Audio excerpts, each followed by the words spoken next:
Hi guys, welcome to today's project video talking about philosophy. In today's video, I would like to talk about secularism. There are four main points that I would like to explain. First is the definition of secularism. Second is the overview or brief history of secularism ideas. Third is the advantage of secularism. And fourth is the disadvantages. My name is Adrian, and let's get into it, shall we? And now we move into the first part, which is definition. There are two ways to define the word secularism.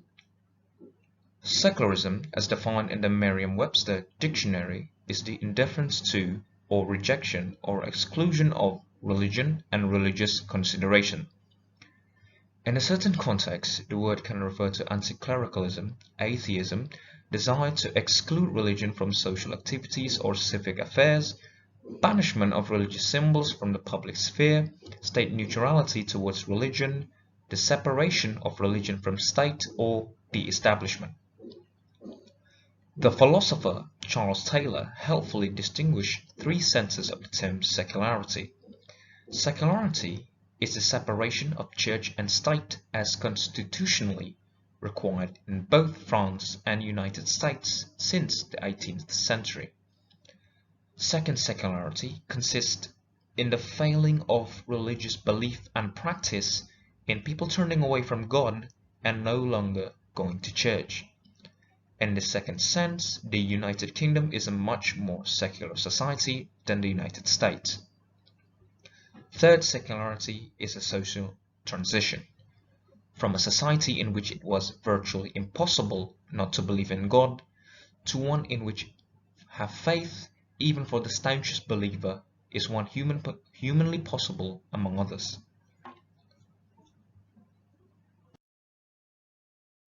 And now we move on to the overview.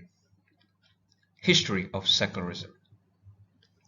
The term secularism was first used by the British writer George Jacob in 1851.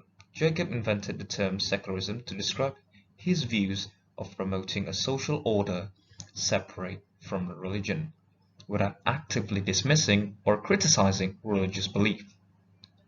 An agnostic himself, Jacob argued that secularism is not an argument against Christianity. It is one independent of it. It does not question the pretension of Christianity, it advances others. According to Dominic Marbanyang, secularism emerged in the West with the establishment of reason over religious faith, as human reason was gradually liberated from unquestioned subjection to the dominion of religion and superstition. Secularism first appeared in the West in the classical philosophy and politics of ancient Greek, disappeared for a time after the fall of Greece, but resurfaced after a millennium and a half in the Renaissance and the Reformation. He writes, "An increasing confidence in human capabilities, reason, and progress that emerged during the Italian Renaissance, together with an increasing distrust in organized and state supporting religion during the Reformation, was responsible for the ushering of modernity during the Enlightenment, which brought all facets of human life, including religion, under the purview of reason, and thus become responsible for freeing of education, society, and state from the domination of religion. In other words, the development of modern secularism." And now we move into the benefits of secularism. Despite the religious conflicts, the period of the Dark Ages was seen as an age of faith. Men and women sought after God, some through the state ritual of the Catholic Church, others in more orthodox forms of worship. Intellectuals view religion in any form as itself a type of darkness. These thinkers asserted that those who followed religious belief lied to themselves, creating a false reality. They were dominated by emotion, not fact. Religion was seen as a contrary to rationality and reason. Thus, the move towards enlightenment, a move away from darkness, science and reason gained ascendancy, progressing steadily during and after the Reformation and Age of Enlightenment. Secularism protects everybody's freedom of conscience and religion and belief by staying neutral between them. Secular laws would not permit particular religious doctrines to be dictated into law. A secular state has a justice system based on impartiality and not Holy Writ. It would not permit blasphemy laws that are so easily abused and misused. It would not contain privileges for one particular religion that put others at a disadvantage. So here we are in the final point of the video, which is the weakness of secularism. So the trouble with secularism in general could be summarized thus.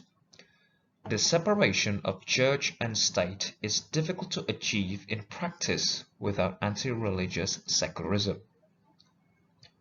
Anti-religious secularism creates conflict, not just in societies, but also in the individual, who may repress the religious dimension of their experience and fail to integrate the archetypes that are still powerful, even in the strongest atheists.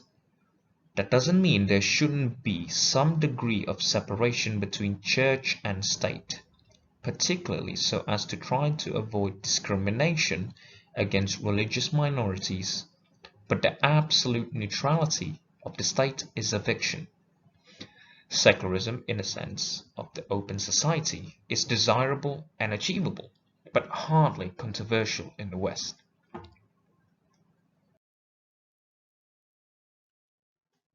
So yeah, that's it guys. Thank you so much for watching. Hope you have a good day and see you later. Thank you.